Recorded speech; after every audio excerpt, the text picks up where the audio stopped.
Alors, bonjour Guillaume, Sophie, on est aux rencontres citoyennes de Vierzon. Donc, est-ce que vous pouvez vous présenter succinctement, dire quelle association collective vous représentez, quel est son objet et d'où vous venez? Alors, je m'appelle donc Sophie Guillot et je suis membre du conseil d'administration du REVAV, qui est donc le réseau des victimes des accidents vaccinaux, originellement REVAB, puisque c'était au départ les victimes du vaccin hépatite B, et puis petit à petit c'est devenu de tous les vaccins à partir de 2018. Et je viens aussi parce que je viens de monter un autre collectif, mais un collectif cette fois-ci, qui n'a rien à voir avec le REVAV et qui s'appelle Collectif Info Santé. Voilà. Qui permet une information sur les questions de santé. Et qui est peut-être un peu plus orienté que le REVAV sur les questions de vaccins pédiatriques. De vaccins pédiatriques, voilà. Et moi-même, donc, je suis Guillaume Major, je suis président du REVAV. Donc, comme tu le précises, Sophie, qui a été créée en 1997 et qui a une certaine expérience maintenant des questions d'aide et d'accompagnement des victimes de vaccins.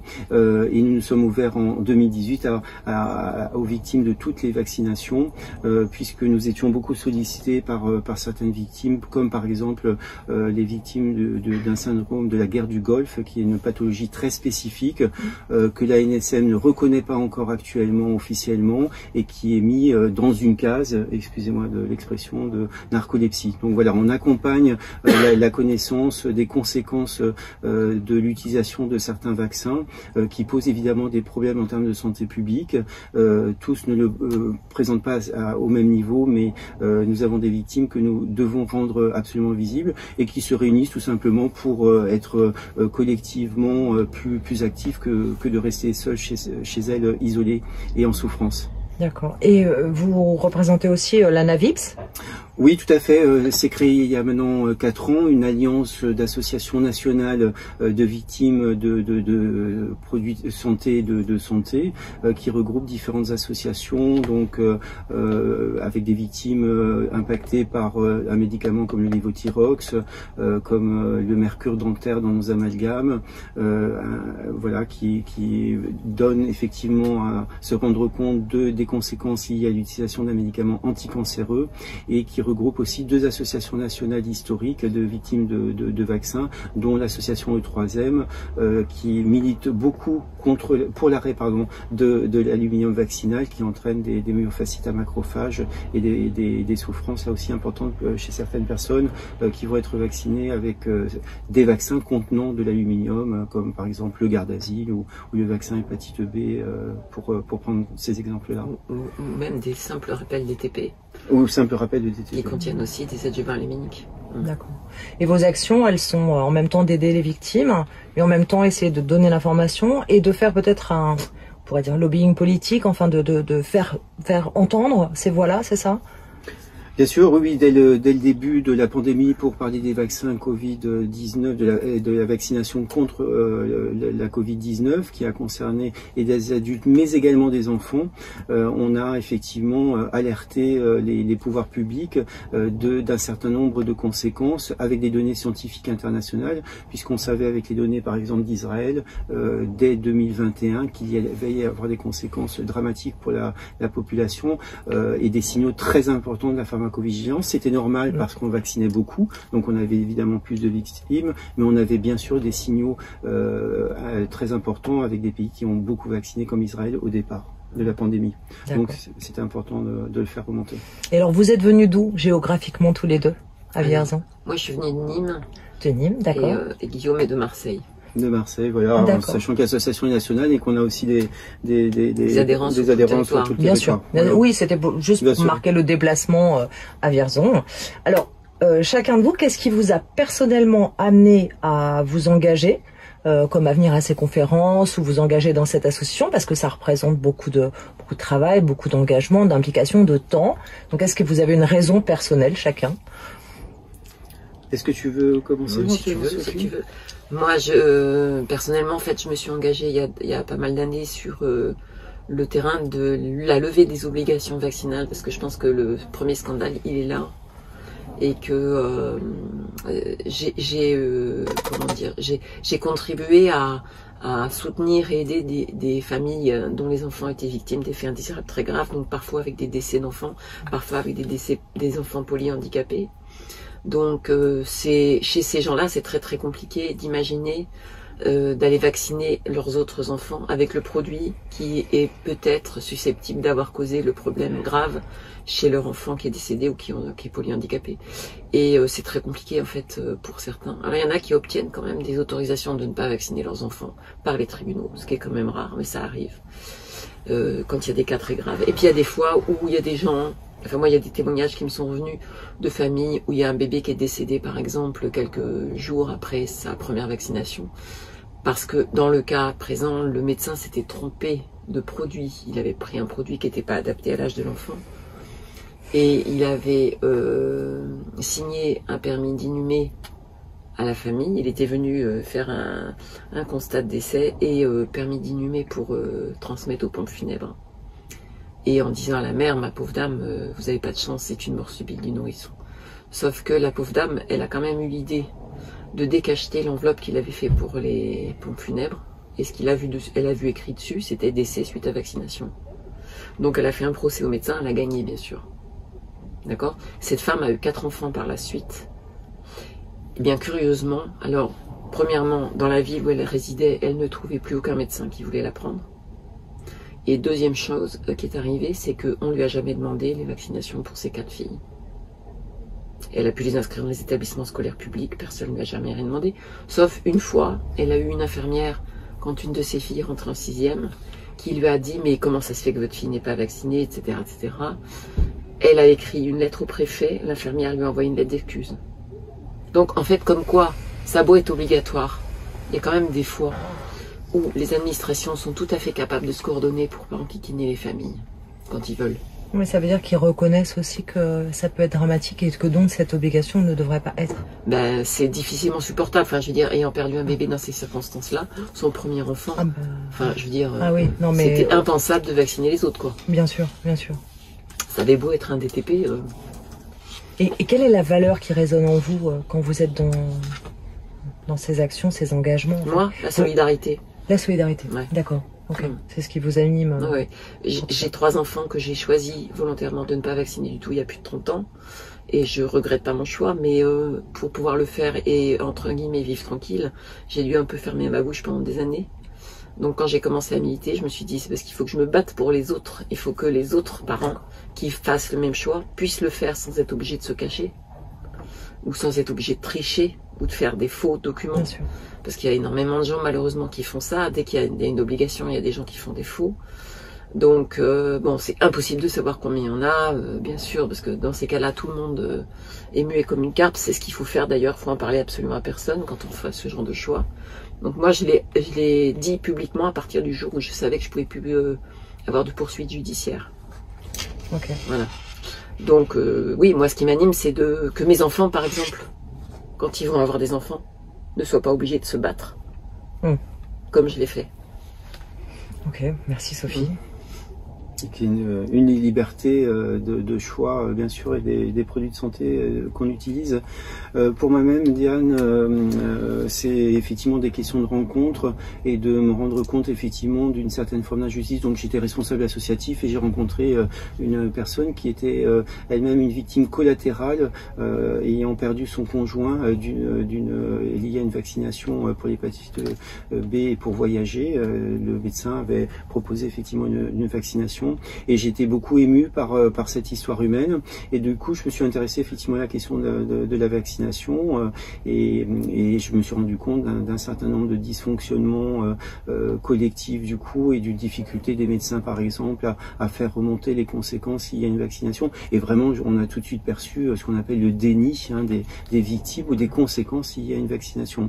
Donc le REVAV évidemment soutient des personnes qui ont fait le choix à un moment consciemment ou volontairement de manière un peu contrainte contrainte par les aspects sociétaux de se faire vacciner, et il est absolument important qu'on puisse s'organiser socialement pour les défendre du coup. Hein. Mais la valeur qui résonne en vous, c'est quoi? Oui, c'est une question de lutter un petit peu quand même contre l'injustice de ce qui se passe du coup, et de cette non prise en compte flagrante d'une réalité humaine où les gens témoignent de ce qui s'est passé, des gens en bonne santé qui utilisent un produit de santé et qui ont des effets indésirables et dont on a du mal à faire ressortir ce combat et leur existence propre. Donc voilà, c'est en les aidant, et je crois que chacun d'entre nous avons dans notre entourage des personnes personnelles. On est touché personnellement par des victimes, quelques personnes qu'on soit. Sinon, on peut être soi-même avec un déni assez fort. Ok, merci à tous les deux pour cet engagement. Alors, deuxième question, en quoi vous pensez que ces rencontres citoyennes organisées à Vierzon, internationales aussi, sont nécessaires, utiles, particulières, importantes? Oui, merci beaucoup Sophie. Moi je crois que c'est vraiment une rencontre extrêmement importante humaine là également, hein, où on peut rencontrer des personnes qui vont chercher un petit peu plus loin que ce qu'on voudrait bien nous raconter au niveau médiatique, donc les médias mainstream, et on remercie bien sûr les médias indépendants qui nous permettent aussi une réflexion. Et donc ces rencontres citoyennes internationales sont extrêmement intéressantes parce que on peut bien sûr se faire passer des informations, et on attend qu'il y ait une remontée et une puissance citoyenne qui fera bouger les choses. On voit bien comme les partis politiques ont des difficultés, ont des débats internes sur les questions de vaccination, mais n'arrivent pas collectivement à indemniser suffisamment. La Cour des comptes retoque par exemple l'ONIAM, organisme d'indemnisation de certains types de vaccination, du manquement des indemnisations et du fait cet organisme d'État ne puisse pas faire suffisamment son travail. Donc il est aussi important pour nous tous, en tant que citoyens, que nous puissions obtenir que les agences sanitaires aient les moyens de fonctionner, qu'elles se remettent en question et qu'effectivement des décisions soient prises. Ça sera bien sûr la mobilisation citoyenne qui l'emportera certainement, à mon sens. Et cette rencontre est évidemment extrêmement enrichissante puisqu'elle nous permet de communiquer, de se retrouver ensemble.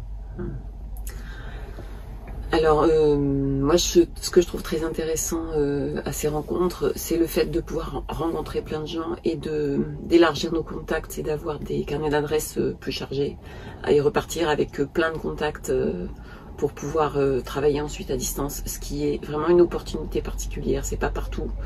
Et si on n'avait pas les rencontres de Vierzon, ça prendrait peut-être beaucoup plus de temps pour obtenir un même carnet d'adresses, quoi. Ça, c'est intéressant pour ça. Je repense à l'ONIAM. Pour moi, il y a quelque chose qui est très important parce que l'ONIAM, c'est un organisme d'État qui est financé par des fonds publics et qui indemnise des victimes qui sont victimes de produits qui sont fabriqués par des firmes privées. Donc, il y a un truc qui colle pas là. Il y a un truc qui colle pas et ça ne fonctionne. Alors, il y a une double. Il y a un autre truc qui est complètement incohérent pour moi, c'est que l'ONIAM peut intervenir pour tous les produits de santé et indemnise tout le monde, en théorie, hein, parce qu'il faut faire un dossier de fou, c'est un parcours du combattant et tout ça. Enfin, la théorie c'est ça. On a vu un avocat ce matin, 2000 € pour un utérus. Voilà. Et donc indemnise tout le monde, d'une part, mais pour les vaccins, l'indemnisation n'est valable que si c'est des vaccins obligatoires ou si c'est des vaccins dans des cadres de pandémie. Donc le H1N1 par exemple ou le Covid. Mais pourquoi? C'est soit tous les vaccins, soit pas les vaccins, soit, enfin, je veux dire, il y a un truc qui va pas. Et puis, deuxièmement, si l'ONIAM était un organisme qui défendait les intérêts de la population et du pays, quoi, il devrait y avoir une indemnisation qui est financée par des taxes qui sont prélevées sur les ventes de médicaments et de vaccins. Et que tout le monde... Pas sur les impôts du contribuable. Ben voilà, enfin, je vois pas pourquoi c'est indemnisé sur l'argent public. Moi, si Renault ou Citroën ou Peugeot vend une voiture et il y a un défaut sur la voiture et qu'il y a des personnes qui ont des accidents graves ou des problèmes parce que la voiture est défectueuse, ben c'est Peugeot, Renault ou Citroën qui vont indemniser les gens et qui vont faire fonctionner leurs assurances s'il faut. Enfin, c'est eux qui vont payer, quoi. C'est la loi de 1986, The Act. C'est ça. Qui rend irresponsables tous les labos. La 86, c'est aux États-Unis. C'est ça. Je veux dire, en France, il n'y a pas cette loi, mais il y a de fait Elle a eu lieu pour le Covid, hein, elle a été transposée pour mais déjà, même en 2009, COVID. ils avaient, dans les contrats de vente ils avaient déjà une responsabilité. Ils avaient une responsabilité juridique, absolument. Donc déjà en 2009, ils avaient dit, mais s'il y a des gens qui ont des problèmes avec le vaccin H1N1, ça sera l'État qui va indemniser. Pourquoi? Pourquoi? Au nom de quoi? Enfin, c'est aberrant. Je trouve ça complètement illogique. Ok. Alors, la petite dernière question. Si vous pouviez changer une chose maintenant, avec un coup de baguette magique, ce serait quoi? Et pour quel changement de paradigme dans les années à venir? Moi, je pense que c'est vraiment la première chose qui me semble importante, c'est effectivement de reconnaître les victimes et qu'il y ait une indemnisation très concrète des victimes. Évidemment, le REVAV a toute une série de demandes historiques, comme effectivement, tu le rappelles, Sophie, que le fait qu'il y ait des indemnisations aussi pris en compte par les laboratoires privés et que ce soit l'industrie pharmaceutique qui assure effectivement les conséquences puisqu'elle en tire les bénéfices financiers des vaccinations. Donc vraiment c'est quelque chose d'extrêmement important et il faut, je crois, créer des tables où effectivement on puisse par vaccin saisir permettre de saisir créer un dossier au niveau du juge administratif et que on ait vraiment une indemnisation automatique de certaines victimes et de certaines conséquences des vaccinations. Pour moi c'est la priorité. Il faut qu'elle soit évidemment réglementaire et que la prévention soit pas confondue effectivement avec une vaccination, mais que ce soit vraiment travailler sur des processus de compréhension de la présence des victimes que nous pourrons agir. Et voilà, ça serait le coup de baguette magique de les rendre encore plus visibles. Moi, le coup de baguette magique, c'est que toutes les lois d'obligation vaccinale soient abrogées. Parce que je ne peux pas concevoir que le code de déontologie des médecins dit dans plusieurs articles que pour tout acte médical, le médecin doit recueillir le consentement libre et éclairé du patient en toutes circonstances. Que si le patient refuse l'acte, le médecin doit expliquer les conséquences, mais qu'il doit respecter la décision du patient dans tous les cas. Je ne peux pas concevoir qu'il y ait écrit ça d'un côté et que de l'autre, les médecins vaccinent en disant « Ah mais je peux pas faire autrement, c'est obligatoire ». Non mais là, on marche sur la tête, quoi. Alors, Jean-Pierre Audier, avec qui j'avais discuté, m'expliquait que dans certains pays où s'il n'y a pas d'obligation, même en France avant, les gens font quand même vacciner leurs enfants par défaut d'information, par ce qu'on met dans la tête des médecins. Donc même si on lève l'obligation, s'il y a toujours cette propagande qui tombe... Mais bien sûr, mais le changement de paradigme, c'est que s'il n'y a pas d'obligation, il doit y avoir une application stricte du consentement libre et éclairé, c'est-à-dire que il doit d'abord... le patient ou le parent, si c'est un mineur, recevoir une information complète avec une connaissance des risques de part et d'autre et que la patient il choisisse quelle catégorie de risque il accepte de prendre ou pas. Mais il n'y a pas de situation sans risque. Je veux dire, un enfant qui n'est pas vacciné aujourd'hui et qui attrape une méningite, ben, on va lui dire que c'est parce qu'il n'est pas vacciné, mais par contre un enfant qui est vacciné qui attrape la même méningite, on va rien dire du tout. Alors que c'est une méningite qui normalement aurait dû être prévenue par le vaccin qu'il a quand même eu. Voilà, donc moi j'estime que on doit donner une information qui soit réellement éclairée. Voilà, ça c'est la première chose. À partir de là, on demande un consentement qui doit être libre. Il y a pas à faire pression sur les gens. Ils doivent décider librement. Donc ils doivent avoir une information. Et pour avoir une information, il faut apprendre aux gens comment comprendre les documents qui sont écrits, parce qu'il y a déjà des informations, mais il y a beaucoup de gens qui les lisent pas. Par exemple, pour avoir discuté avec des milliers de parents depuis plus de 15 ans, je peux vous assurer que les parents qui me contactent en me racontant que leur enfant a subi un effet indésirable, je leur dis, avant de faire vacciner votre enfant, est-ce que vous aviez lu la notice du vaccin? Mais non, mais tous, il n'y a pas un seul, hein, tous. Ah non, jamais. Jamais personne ne lit ces putains de notices. Pas plus qu'on lit les petites lignes des contrats d'assurance. Exact. Non mais d'accord, mais là c'est quand même moins touffu qu'un contrat d'assurance, hein, parce qu'une notice de médicament, même un RCP un peu lourd. Bien sûr, mais on fait confiance aux médecins, c'est ça que je veux dire. C'est que les médecins me mettent la pression. Moi, qui ai eu mes enfants, j'avais pas d'obligation vaccinale sur eux. Les médecins me mettaient la pression. Tout à fait. À chaque fois, je me suis engueulée avec eux en disant vous êtes en train de me dire n'importe quoi en fait. Vous êtes en train de me mentir. Donc c'est compliqué parce qu'on se dit, dans des pays où il n'y a pas d'obligation, il y a quand même plus de 90% des gens qui font vacciner leurs enfants parce qu'ils n'ont aucune conscience de ce qu'ils font. Ouais. Oui. Ok. Bah écoutez, si vous avez autre chose à ajouter. Un grand merci à Dépêche Citoyenne pour cet échange et puis de cette présence aux rencontres citoyennes internationales. Merci à vous de nous avoir reçus en tout cas. C'était un plaisir. Merci à vous.